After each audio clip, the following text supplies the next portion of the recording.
Hello नमस्कार साथियों। मैं स्वागत करता हूं आपका अपने चैनल पर।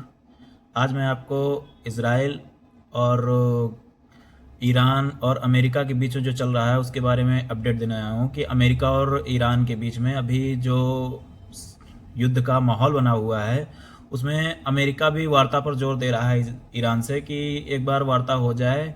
उसने वार्ता के लिए अपने दामाद कुशनर और अपने मित्र विटकॉफ को भेजा हुआ है। एक हफ्ते में जो आसार दिख रहे हैं कि अभी एक हफ्ते के अंदर अमेरिका कर सकता है हमला ईरान के ऊपर। तो अभी तो फिलहाल वार्ता पे चल रहा है मामला और इजराइल वार्ता होने नहीं दे रहा है। इजराइल इसलिए वार्ता नहीं होने दे रहा क्योंकि इजराइल चाहता है कि एक बार ईरान का अमेरिका अच्छे से इलाज कर दे।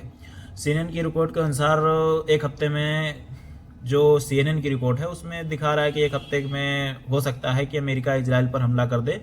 बट अभी बातचीत का दौर चल रहा है। कुशनर और विटकॉफ दोनों लोग अभी 6 फरवरी को ईरान में बात हुई है, उसके बाद वियतनाम में बात हुई है। फिलहाल अमेरिका कह रहा है ईरान से कि आप अपने न्यूक्लियर साइट्स और जो बैलिस्टिक मिसाइल हैं ये सारी चीज़ें आप हटा दो। अमेर ईरान इस चीज़ को मानने को नहीं तैयार है कि मैं अपनी बैलिस्टिक मिसाइल्स नहीं हटाऊंगा। और अमेरिका कह रहा है कि आपने साथियों के साथ जो जैसे गाजा और अन्य जो साथी हैं उनके साथ अपने संबंध ना रखो। तो ईरान इस चीज़ को मानने को नहीं, और ईरान सिर्फ इतना बात मानने को तैयार है कि मैं अपने 60% यूरेस्ट यूरेनियम जो न्यूक्लियर बम बनाने का काम आता है वो मैं ख़त्म कर दूंगा। लेकिन पूरा वो भी नहीं ख़त्म करूंगा, 60% ख़त्म करूंगा। उसके बदले में अमेरिका इजराइल ईरान के ऊपर से सारे प्रतिबंध हटाएगी, जैसे उसका तेल का और अन्य जो व्यापारिक प्रतिबंध लगे हुए हैं उन सारी चीज़ों को अमेरिका हटाएगा। और अमेरिका अभी इसलिए हमला नहीं कर रहा है क्योंकि अमेरिका में होने हैं चुनाव, सेकंड जो हाफ ईयरली में होते हैं, क्योंकि इनके यहाँ अगर चुनाव में इनकी पार्टी सही से नहीं आई तो इनके ऊपर महाभियोग लग के इनको पद से हटाया जा सकता है। इसलिए मिड टर्म के इलेक्शन आने हैं, इसलिए अमेरिका थोड़ा सोच समझ कर चीज़ों को करने की कोशिश कर रहा है। इनमें अमेरिका में जो संसद है उसे कांग्रेस कहा जाता है।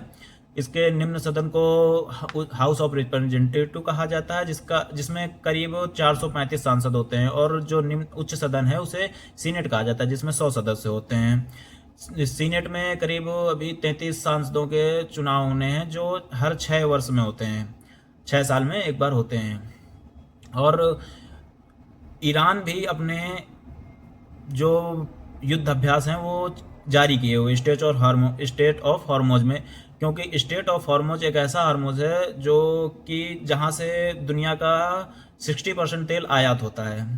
तेल और अन्य चीज़ें वहाँ से निकलती हैं और ईरान उस पर कब्जा करके बैठा है, क्योंकि ईरान जानता है कि अगर कोई दिक्कत हुई तो ईरान उस चीज़ को कब्जा कर लेगा और दुनिया के सारे देश अमेरिका पर प्रेशर डालेंगे कि इस चीज़ को रोकिए, नहीं तो दुनिया की अर्थव्यवस्था बिगड़ेगी। अर्थव्यवस्था बिगड़ेगी तो हर एक देश का बुरा हाल होगा। और आप अमेरिका इस चीज़ को जानता है ये चीज़। और ईरान ईरान के विदेश मंत्री का नाम है रमाची। आप हमें बताएं कि ईरान के जो अभी हाल ही में राष्ट्रपति या प्रधानमंत्री पद पर बैठे हैं उनका क्या नाम है। ऐसे ही जानकारी के लिए हमारे चैनल को सब्सक्राइब करें। मैं आपको क्विक अपडेट देता रहूँगा। हर एक चीज़ का विश्लेषण 5 से 7 मिनट के अंदर में मैं आपको देता रहूँगा। और आप एक लाइक और एक सब्सक्राइब करेंगे तो हमारा हौसला बढ़ेगा। धन्यवाद।